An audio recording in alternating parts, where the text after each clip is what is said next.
Let's stir up this delicious zucchini curry, which is super easy to make and full of flavor. What you need for this is 3 to 4 sliced zucchinis, 2 diced each tomato and onions, 1 tablespoon tomato paste, half teaspoon each of nigella, cumin, and fenugreek seeds, 1 tablespoon each of fenugreek and dried curry leaves, half teaspoon turmeric powder, 1 teaspoon each of coriander powder, salt, and red chili powder, and 5 green chilies. So let's get started. First, you're going to take a pot and put it over medium flame and add about 1/4 cup of cooking oil. I'm using coconut oil today, and add all your 3 seeds in here and let them fry for about a minute.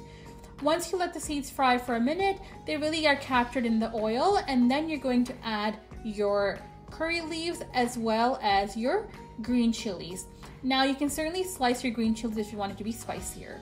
Then add your onions to this and mix it really well so all the onions are mixed in with all the seeds and the oil, and let the onion fry for about 5 minutes until it turns translucent, just like this. And at this point, you're ready to add your next ingredient, which is going to be the tomatoes.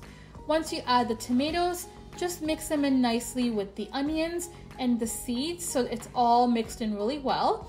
And then I'm gonna tell you a trick here. What I do is, in addition to having the tomatoes in there, fresh tomatoes, I add 1 tablespoon of tomato paste.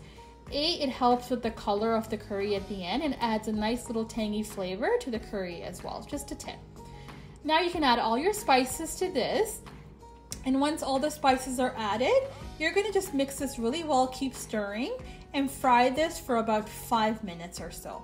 After about 5 minutes, you'll see that the oil starts to separate or bubble at the top of the pot, and then you know that your masala is essentially ready when it looks like this. At this point, you're ready to add your sliced zucchinis. The thinner you slice it, the better, so they cook faster. So you just mix it in really well.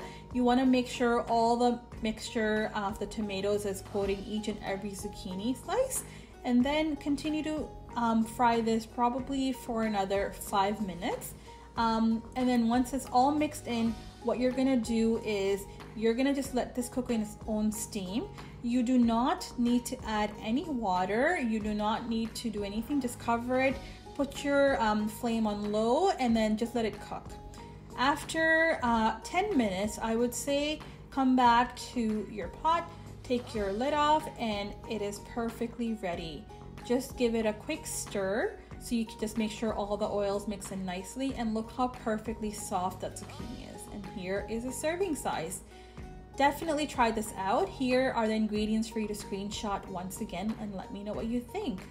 Thank you so much for watching. I really hope you enjoyed this video, and if you have any questions, let me know below. Be sure to like, comment, and subscribe to my channel for more quick and easy recipes to follow. Till next time, keep stirring it up.